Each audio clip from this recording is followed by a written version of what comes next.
Hello everyone, Ashish this side here. और इस video में बात करेंगे about an important development which has been in the news और काफी कवरेज में देखा गया है इंडियन मीडिया में and even in the world media में भी।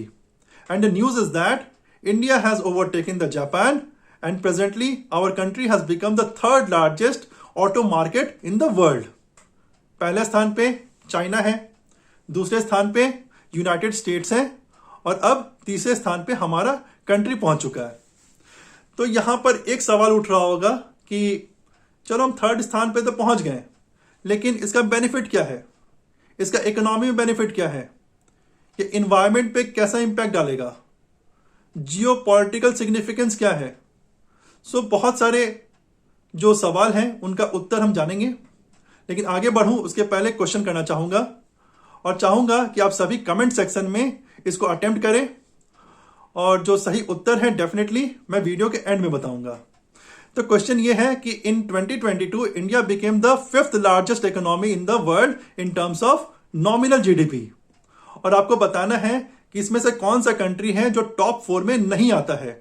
ऑप्शन है option A United States, option B China, option C United Kingdom and option D Germany.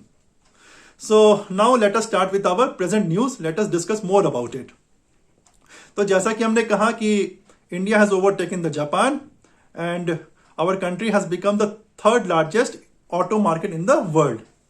तो इसके बहुत सारे बेनिफिट्स हैं। पहले बात करते हैं अबाउट द इकोनॉमी। जब इकोनॉमी की बात करें तो डेफिनेटली नए जॉब अपॉर्चुनिटीज क्रिएट होंगे, new employments can be created whether it's direct और the indirect. Development can be seen in the banking sector and other economic spheres. GDP में growth देखे जा सकते हैं। हमारा एज अ कंट्री एक गोल भी है कि ओवर द ईयर्स हम थर्ड पोजीशन में पहुंच जाएं in terms of nominal GDP. Presently हम 5वें स्थान पे हैं। तो development in the auto sector एक डेफिनेटली हमें हेल्प करेगा to achieve all such goals. बात करते हैं अबाउट द एनवायरमेंट की।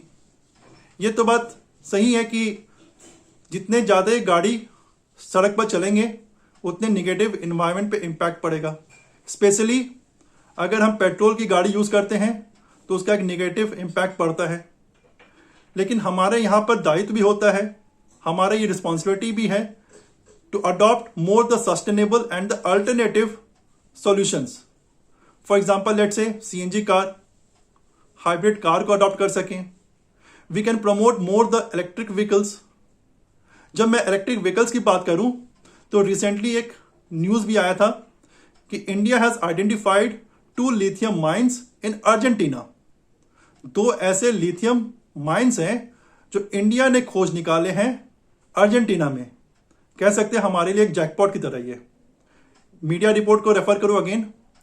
तो government is discussing with Argentina to extract the lithium from these mines and bring it to our country so that we can manufacture the lithium ion batteries in our own country, so that we can promote more the electric vehicles in our own country.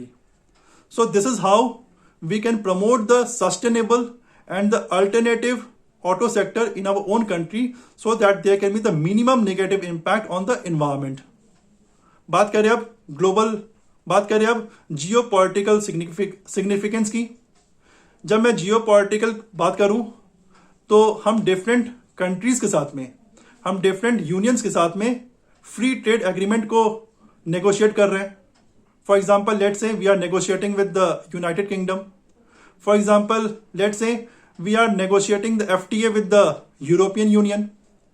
Even हम negotiate कर सकते हैं with the existing countries as well. हम renegotiate कर सकते हैं let's say with Japan, south Korea, जिनके साथ ऑलरेडी हमारा एफटीए है। तो जब हम नेगोशिएट करें या रीनेगोशिएट करें तो हम उन्हें कह सकते हैं, look we are having the third largest auto market in the world, we will be giving you the access to the third largest auto market of the world. इनके रिटर्न में आप हमें क्या दोगे? And we can demand for the more the concessions and we can have the better deal as far as the free trade agreement is concerned. So that is how we can find the significance as far as the geopolitics is concerned. अब बात करते हैं about the Indian companies की, late से टाटा हो गए, महिंद्रा हो गए, या ऐसे जितने भी इंडियन कंपनीज हैं उनको भी बेनिफिट मिल सकता है. For example let say they can grow much more in our own economy, they can sell much more cars in our own country, और जो प्रॉफिट जनरेट हो रहे हैं उनको वो रिसर्च एंड डेवलपमेंट में यूज कर सकते हैं. Even they can export the cars in other countries as well. They can export in the countries of Latin America, African countries में एक्सपोर्ट कर सकते हैं, even in the European countries में export कर सकते हैं. So that is how even our Indian companies can grow further. तो ये थे कुछ developments about the auto sector which we are seeing in the news recently. अब समय आ गया है कि आपको सही उत्तर दूं.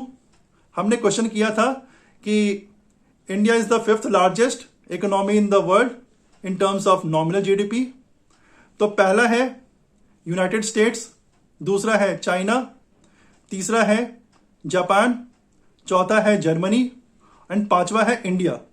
इन 2022 इंडिया ने यूके को रिप्लेस करके यूनाइटेड किंगडम को रिप्लेस किया and came up to the 5th position. So the right answer here is option C, United Kingdom, जो कि टॉप 4 में नहीं है.